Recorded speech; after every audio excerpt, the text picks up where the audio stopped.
حضرت عمر رضی اللہ کے بعد اسلام کے تیسرے خلیفہ حضرت عثمان رضی اللہ بنے۔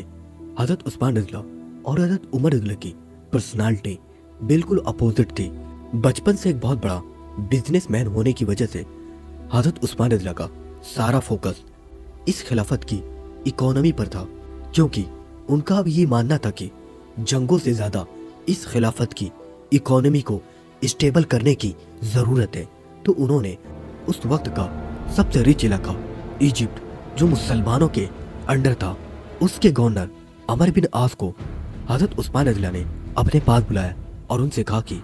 کیا بات ہے کہ تم ایجپٹ سے مدینہ کی طرف بہت کم ٹیکس بیچ رہے ہو؟ تو انہوں نے کہا کہ اونٹنیاں اتنا ہی دودھ دے رہی ہیں جتنا وہ دے سکتی ہیں،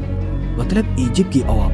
اتنا ہی ٹیکس دے رہی ہے جتنا وہ دے سکتی ہے۔ اس پر حضرت عثمان رضی اللہ نے حضرت عمر بن عاص کو ان کی پوزیشن سے ہٹا دیا اور ایک چھوٹے صحابی عبداللہ ابن سعد کو پورے ایجپٹ کا گورنر بنایا۔ بہت ہی جلد عبداللہ ابن سعد ایجپٹ سے مدینہ کی طرف بہت زیادہ ٹیکس بیچنے لگے۔ عبداللہ ابن سعد نے جو ٹیکسز وہاں کی عوام پر لگائے تھے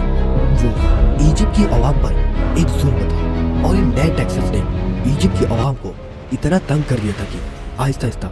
ایجپٹ کے لوگ مسلمانوں کی اس خلافت سے نفرت کرنے لگے، اور وہاں کے لوگ پہلی بار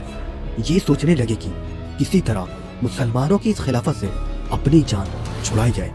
آخر ایک دن ایجپٹ کے سب سے بڑے شہر الیگزینڈریا کے لوگوں نے مل کر ایک بہت ہی سیکرٹ لیٹر لکھا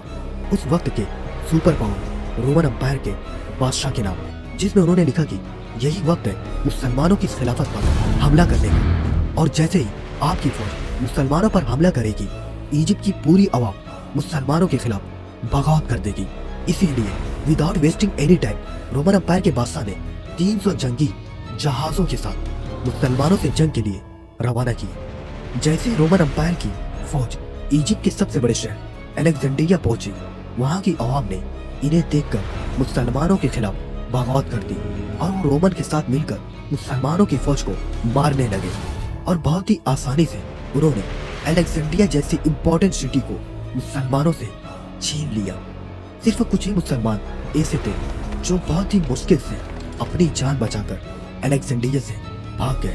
اور سیدھا ایجپٹ کی کیپٹل کی طرف گئے، اور جا کر مسلمانوں کے گورنر عبداللہ بن سعد کو بتایا کہ پورے ایجپٹ میں مسلمانوں کے خلاف ایک بہت بڑی بغاوت ہو چکی ہے۔ لیکن اب مسئلہ یہ تھا کہ عبداللہ بن سعد ایک بہت ہی نئے گورنر تھے، اور وہ اس سے پہلے کسی بھی بڑی جنگ کے لیڈر نہیں تھے۔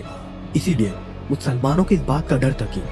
ہمارے یہ گورنر عبداللہ بن سعد رومن امپائر کی اتنی بڑی فوج سے جنگ نہیں جیت پائیں گے، اور ایجپٹ ہمیشہ کے لیے مسلمانوں کے ہاتھوں سے نکل جائے گا۔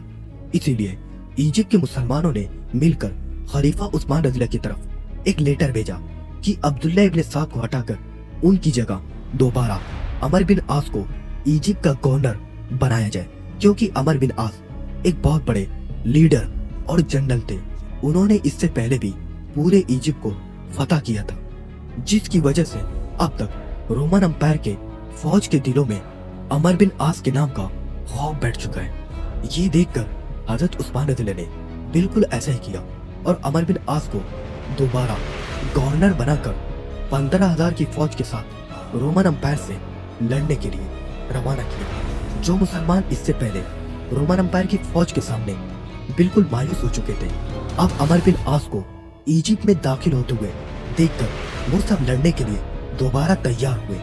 اور حضرت عمر بن عاص رضی اللہ کے حکم کا انتظار کرنے لگے۔ لیکن جیسے عمر بن عاص مسلمانوں کے کیپٹل پہنچے، انہوں نے مسلمانوں کو کلیئرلی کہا کہ ہم جنگ نہیں لڑیں گے، کیونکہ انہیں پتا تھا کہ ایجپٹ کی عوام نے صرف اور صرف عبداللہ ابن سعد کے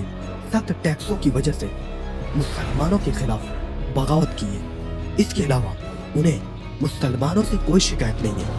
اور یہاں کی عوام بالکل بھول چکی ہے کہ اصل میں رومن امپائر کتنی ظالم امپائر ہے۔ عمر ابن عاص مسلمانوں کو سمجھانے لگے کہ جب ایجپٹ کی عوام رومن امپائر کے ظلموں کو دیکھے گی، وہ خود بخود ان کے خلاف ہو جائیں گے، اور ہم جنگ کے بغیر ہی جیت جائیں گے۔ جو حضرت عمر بن عاص نے کہا تھا